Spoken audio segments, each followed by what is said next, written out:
Hi, I'm Dave Vickers and welcome to the Photo Show. In today's episode, we're going to look at 5 tips that can help you improve your photography. So when you first start out in photography, it can be quite difficult. It's full of numbers and phrases that are hard to understand. And these can take years to learn, and it can be quite disheartening. And it often leads to people just setting their camera in automatic and carrying on, or at worst, giving up altogether. So tip number 1 is to understand the exposure triangle. Now the exposure triangle has 3 areas: ISO, aperture and shutter speed. And if you can make an understanding of how these 3 areas work and how they work together, you're going to make a massive leap forward in your photography. At its most simple, photography is controlling light to record an image on the sensor. So how we go about controlling light in photography is down to these 3 things.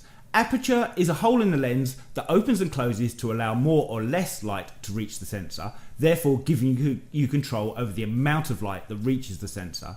It also controls what's called depth of field, which is how much of your image is in focus from the front to the back. Part 2 of the exposure triangle is your shutter speed. And your shutter speed is how long the shutter is open on your camera, allowing light that has passed through the aperture to reach your sensor.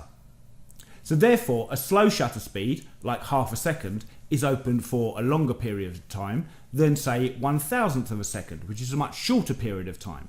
And therefore, that's controlling again how much light reaches the sensor to record an image. The other thing that shutter speed controls is movement in your images. If you have a long shutter speed, the shutter is open for a longer time and is recording a longer amount of the action.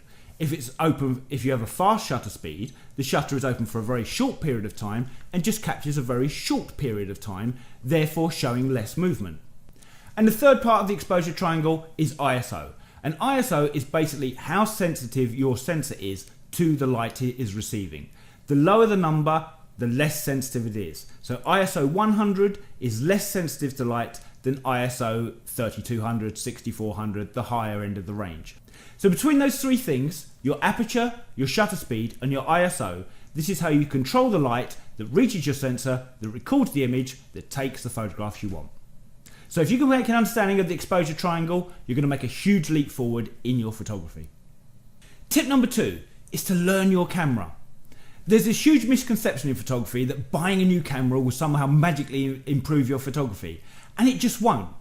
If you look at your favourite photographs by the world's most famous photographers, there's a really good chance that they were taken on a camera far less advanced than the one you own right now. Don't waste your money buying a new camera.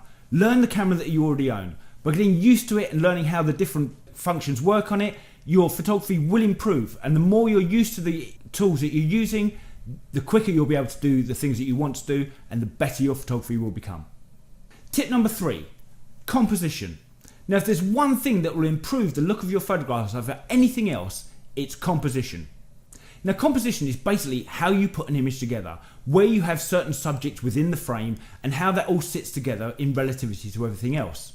Now one of the easiest things to learn about composition is what's called the rule of thirds. And the basic idea of this is, when you're looking through your viewfinder, imagine that there are 2 vertical lines dividing the frame and 2 horizontal lines dividing the frame, giving you a grid of 9 boxes. Now when you're composing your photograph, try and have the main part of the subject on one of those lines, on one of the intersecting areas of one of those lines. If you're doing a landscape, try and place the horizon in the bottom third or the top third using the horizontal lines to compose the image. If you have vertical subjects within the image, try and place them on the vertical lines.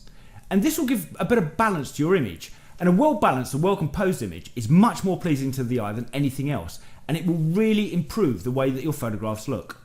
Now there are other composition tips you could have, like using things called leading lines or having objects in the foreground that give depth to your images. But composition is one of the things that will really change the look of your images. Tip number 4 is to experiment. One of the great beauties about digital photography is it costs nothing to take more photographs. Experiment, try out different techniques. Try out the scene modes on your camera and see what they do. If you're someone who likes taking landscape photographs, try taking portrait photography. If you like taking portraits, try landscape.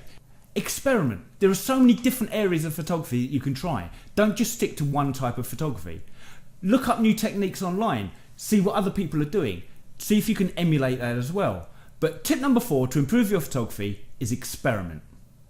And tip number 5 is to take more photographs. Whenever you're out photographing anything, force yourself to take more shots.